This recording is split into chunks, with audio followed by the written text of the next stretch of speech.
Bonjour tout le monde, petit truc aujourd'hui pour fitter une selle sur le dos d'un cheval ou à tout le moins vérifier si la selle fit bien sur le cheval.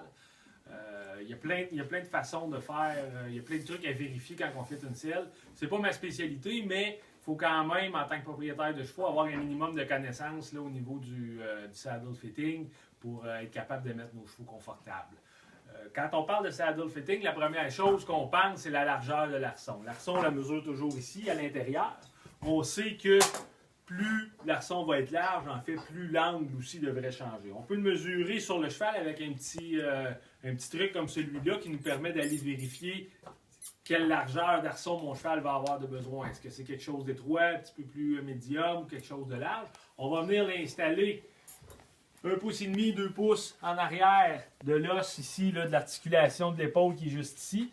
Puis on vient installer ça comme ça ici pour avoir une idée quelle largeur mon cheval va avoir besoin pour sa selle. Ça fonctionne bien si je m'en vais m'acheter une selle neuve, parce qu'évidemment, je vais pouvoir m'informer de la largeur de la selle. Ça ne me donne pas nécessairement la longueur en pouces. Souvent, quand on parle de largeur de selle, on va dire une 7 pouces, une 7 pouces et demi, une 8 pouces, ou peu importe.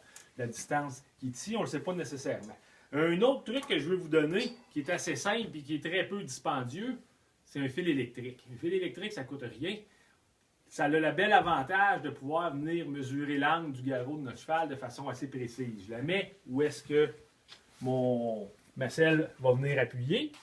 Je vais prendre le temps de la mouler pour faire sûr que ça réponde exactement à l'angle du garrot de mon cheval. Puis ensuite de ça, si j'ai la selle avec moi, bien, je vais pouvoir venir comparer si ça fit bien ou pas. Donc ce que je veux, c'est évidemment que mon fil appuie le plus long possible sur ma selle pour que le poids du cavalier et le poids de la selle soit le mieux réparti sur mon cheval. Si je n'ai pas la selle avec moi, je m'en vais pour m'acheter une selle, par exemple, mais ce que je peux faire, c'est la tracer sur un carton, prendre mon carton, amener mon carton au magasin, puis aller comparer si la selle est faite comme il faut à l'intérieur.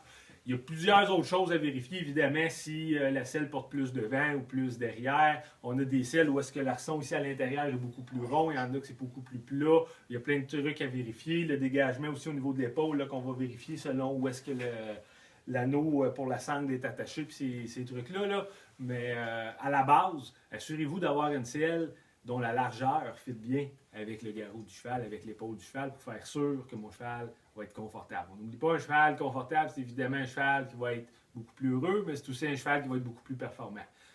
Donc prenez le temps, allez vous chercher un petit bout de fil électrique, on vérifie ça, on s'assure que nos chevaux sont confortables. On s'en reparle un petit peu plus tard pour d'autres conseils. Merci, bonne journée.